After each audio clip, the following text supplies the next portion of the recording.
नमस्कार दोस्तों, welcome to world affairs. मैं हूं प्रशांत धवन और इस वीडियो में हम बात करने वाले हैं एक बहुत ही इंपॉर्टेंट टॉपिक के बारे में। G7 एक्सपेंशन के विरोध में जापान क्यों खड़ा है? आने वाले 3 से लेकर 4 साल में सबसे बड़ा जियोपॉलिटिकल इवेंट होने वाला है G7 का एक्सपेंशन। किस तरीके से G7 कंट्रीज, जो बाय द वे अभी के लिए है Canada, France, Germany, Italy, Japan, UK और यूएसए, इनका ग्रुप एक्सपैंड होगा और डेफिनेटली 3 कंट्रीज को यहाँ पे ये ऐड करने की कोशिश करेंगे।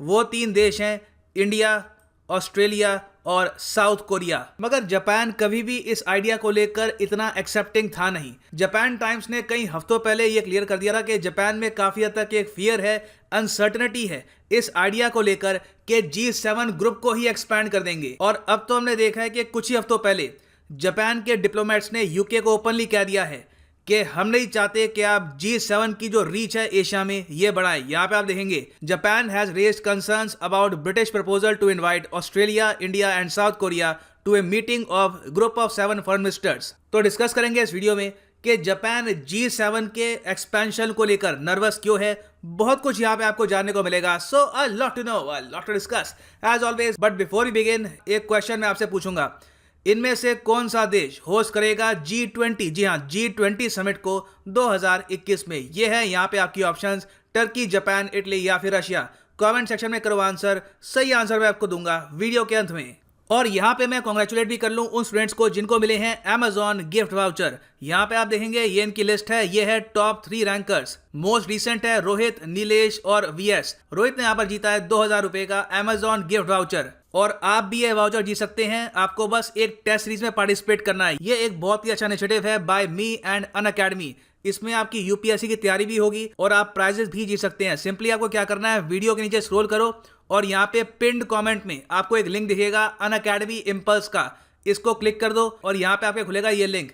अगर आप मोबाइल फोन पे हो तो पहले गूगल प्ले स्टोर पे जाकर अनअकैडमी की ऐप डाउनलोड कर लो, रजिस्टर कर लो और फिर जो ये लिंक है इस पर क्लिक कर लेना और यहाँ पे आप एनरोल कर सकते हो इस टेस्ट सीरीज पर। और फिर हफ्ते में 2 बार आपको 30 क्वेश्चन के यूपीएससी लेवल की टेस्ट सीरीज मिलेगी एब्सोल्युटली फ्री। इसका कोई चार्ज नहीं है और अगर आपने परफॉर्म अच्छा किया तो आप यहाँ पर जीत सकते हैं Amazon gift vouchers as well. और हाँ बिल्कुल, इस टेस्ट सीरीज पर बेस्ड मेरी वीडियो भी आपको मिलेगी कल on the YouTube channel as well.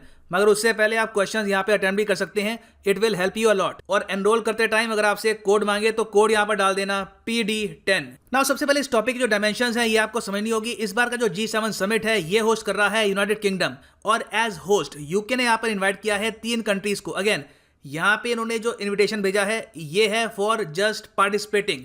UK ने इन कंट्रीज को ये नहीं कहा कि आओ सीधा G7 को ज्वाइन कर लो। यूके ने यहाँ पर यह कहा कि हम चाहेंगे कि leaders from south Korea, India और ऑस्ट्रेलिया इस बार G7 में पार्टिसिपेट करें। मगर यूके का एक ग्रैंड प्लान ये है कि G7 के साथ साथ एक नया ग्रुप ही ओपन करे D10 के नाम से, जहां पर G7 कंट्रीज तो होंगी, उसके अलावा ये 3 देश मिल जाएंगे और इस ग्रुप का नाम होगा डेमोक्रेसी 10, क्योंकि सारी जो कंट्रीज है यहाँ पर दे आर डेमोक्रेसीज। और ये ग्रुप यूके चाहता है बने ताकि चाइना को काउंटर हम कर पाए in the field of 5G technology. 5G में चाइना बहुत ही आगे निकल चुका है और इन द फ्यूचर अगर चाइना की डोमिनेंस को काउंटर करना है, इंश्योर करना है कि चाइनीज कंपनी जैसे कि हुआवे, ZTE ये कंप्लीटली मार्केट कैप्चर ना कर ले इंडिया की, जापान की, यूएस की या फिर यूके की, इन सब कंट्रीज को साथ में आना होगा और खुद का एक इकोसिस्टम क्रिएट करना होगा। और ऐसा नहीं है कि यूके का ये अकेला स्टेप है जो काफी हद तक एंटी चाइना है।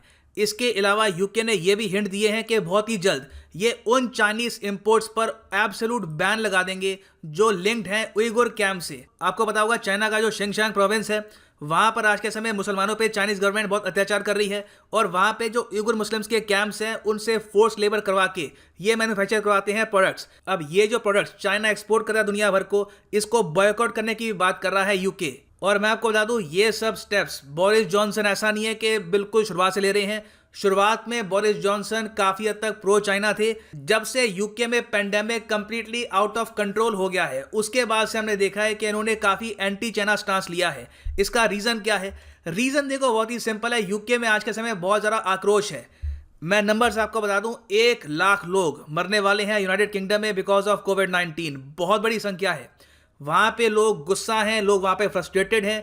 लॉकडाउन लगा हुआ है, अभी बिजनेसेस को कितना नुकसान हुआ है इसके बारे में हमको पता नहीं है। इकोनॉमिक इंपैक्ट कितने इसके डीप होंगे तो इसको लेकर एक बहुत ज्यादा गुस्सा है यूके में, यूके की जनता में। और बोरिस जॉनसन ये जानते हैं कि इनके पास दो ऑप्शन है, या तो सारा गुस्सा खुद पर ले लें या फिर किसी कंट्री को ब्लेम करके इस गुस्से को यूज करें अपने वोट बैंक को बढ़ाने के लिए। और यहाँ पे अगर ऐसा वो करते हैं तो ये काफी हद तक ठीक भी होगा। चाइना काफी हद तक रिस्पॉन्सिबल है फॉर दिस पेंडेमिक। तो पिछले 12 महीनों में बोरिस जॉनसन ने ये यू टर्न लिया है और अब काफी हद तक ये एंटी चाइना हो चुके हैं। ओपनली इन्होंने कहा है कि इनके हम प्रोडक्ट्स बॉयकॉट करेंगे, D10 बनाएंगे और WHO की भी प्रॉपर इन्वेस्टिगेशन हो कोविड-19 के ओरिजिन को लेकर, इसको भी ये प्रमोट करेंगे हर जगह। मगर यहाँ पे एक सरप्राइज आता है। Geopolitics is full of surprises.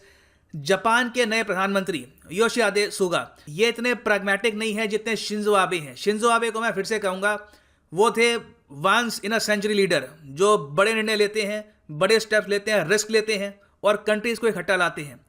Prime minister सुगा जो इस वक्त जापान में है, ये काफी रिलेटिवली कंजर्वेटिव है। जो इनके स्पीचेस हैं आप अगर सुनो तो वहां पे भी लगता है कि ये चाइना को लेकर उतने ज्यादा अग्रेसिव नहीं है जितने शिंजो आबे थे। ये इस वक्त D10 के आइडिया को लेकर बिल्कुल भी खुश नहीं है और जापान ये भी नहीं चाहता कि G7 का भविष्य में एक्सपेंशन हो, G7 कभी G10 बन जाए। और इसलिए जापान ने डिप्लोमेटिक केबल से यूके को यह बात साफ साफ बोल दी है कि देखो, इस बार आप G7 को होस्ट कर रहे हो, आपकी मर्जी है कि आप किसी भी कंट्री को एज गेस्ट इनवाइट करो, मगर उसे ओवरऑल फ्रेमवर्क का पार्ट बनाना है या नहीं बनाना, ये कंप्लीटली डिफरेंट बात है और अभी के लिए हम इसका समर्थन नहीं करते। नाउ यहाँ पे आपका क्वेश्चन आएगा, वाह, जापान तो इंडिया का एक बहुत ही क्लोज फ्रेंड है, हम उनसे सॉफ्ट लोन्स लेते हैं, पार्टनरशिप्स हैं, एग्रीमेंट्स हैं, तो सडनली जापान ये सब क्यों करेगा? यहाँ पे आपको समझना होगा कि जापान का मेन जो यहाँ पर रीजन है ये इंडिया नहीं है। जापान का मेन यहाँ पर रीजन है साउथ कोरिया। आप अगर यहाँ पे एशिया का मैप देखो तो ईस्ट एशिया में ना दो देश है जिनकी बहुत बड़ी राइवलरी है, प्राइमरली इन टेक इंडस्ट्री। ये है जापान और south Korea. China all together different league में है, ये अब एक वर्ल्ड सुपर पावर बनने की राह पे है। तो दोनों कंट्रीज चाइना से कम्पीट इतना कर नहीं रही, मगर आपस में कंपटीशन साउथ कोरिया जापान का काफी ज्यादा है। इवन दो दोनों कंट्रीज में यूएस के सोल्जर हैं, दोनों कंट्रीज का जो डिफेंस है इसकी जिम्मेदारी ली है यूएसए ने। मगर फिर भी ईस्ट एशिया में चाहे वो सॉफ्ट पावर हो, चाहे वो टेक्नोलॉजिकल सुपीरियरिटी हो, हर एस्पेक्ट में आप देखोगे कि साउथ कोरिया और जापान की काफी राइवलरी है। और ये भी देखा जाता है कि from time to time world war 2 में जिस तरीके से जापानीज एम्पायर ने एट्रोसिटीज मतलब कि अत्याचार किया था ऑन द कोरियन पेनिनसुला, ये बात भी काफी बार साउथ कोरिया में रेज होती है। और हर 5 या 6 साल में आप देखोगे एक मैसिव प्रोटेस्ट होता है साउथ कोरिया में अगेंस्ट जापान।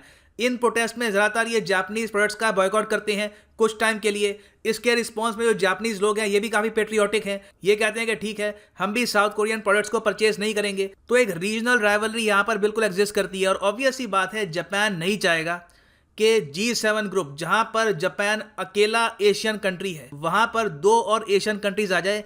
इससे जापान की जो इंपॉर्टेंस है एट वर्ल्ड स्टेज ये काफी हद तक कम भी होती है। नाउ क्या इसका मतलब ये है कि जापान इंडिया के अगेंस्ट है? बिल्कुल नहीं।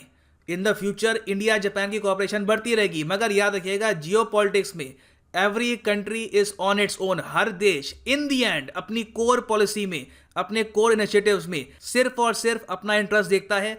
जापान को इंडियन कल्चर से, इंडियन कुजीन से, इंडियन लोगों से कोई स्पेशल लगाव नहीं है। ये लोग इंडिया को सपोर्ट करते हैं अपनी ग्रैंड स्ट्रेटजी के अंडर कि कभी अगर चाइना इनके अगेंस्ट बहुत अग्रेशन करता है तो चाइना के वेस्टर्न सेक्टर में हमेशा एक massive nuclear arm country ready रहे। और लॉन्ग टर्म में भी China global supply chain, manufacturing completely control ना करे, उसमें भी वियतनाम, इंडिया, बाकी जो कंट्रीज हैं ये भी कुछ रिस्पॉन्सिबिलिटीज उठाएं। तो G7 ग्रुप में अगर जापान के कुछ रिजर्वेशंस हैं इंडिया, साउथ कोरिया, ऑस्ट्रेलिया के आने से, इसका मतलब ये नहीं है कि जापान क्वाड का पार्ट नहीं रहा, जापान इंडिया के रिलेशंस खराब हैं। जापान बस ये देखता है कि उनकी इंपॉर्टेंस काफी हद तक कम हो जाती है अगर ज्यादा एशियन कंट्रीज आ जाते हैं इन G7 और इसका होता है एक्सपेंशन। सो नेक्स्ट क्वेश्चन यहां पर यह आएगा, तो क्या जापान इंडिया की एंट्री ब्लॉक कर देगा? देखो ओपनली ऑब्वियसली ये कोई स्टेटमेंट देंगे नहीं, जो भी यहां पर होगा ये किया जाएगा थ्रू बैकडोर डिप्लोमेटिक चैनल्स। मगर पॉसिबिलिटी है कि in the long run India और साउथ कोरिया को जापान G7 के एक्सपेंशन का परमानेंट मेंबर ना बनने दे।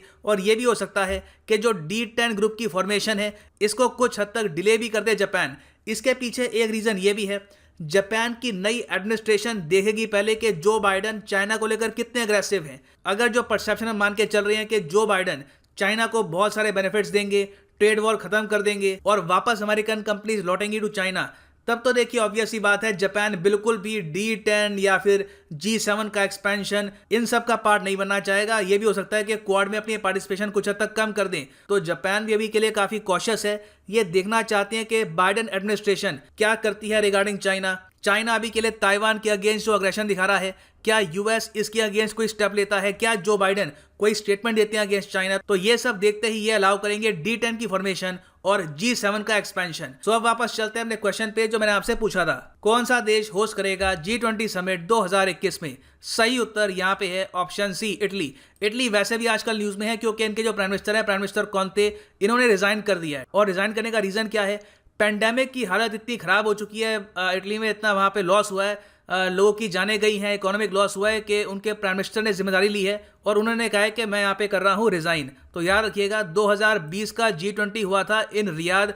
रियाद कोई गया नहीं था, वर्चुअल G20 समिट था। उससे पहले हुआ था जापान में, उससे पहले अर्जेंटीना में, और 2021 में ये होगा इन इटली, इटली की राजधानी रोम में। सो ये है एंड इस वीडियो का। Thank you for listening and as always god bless you all.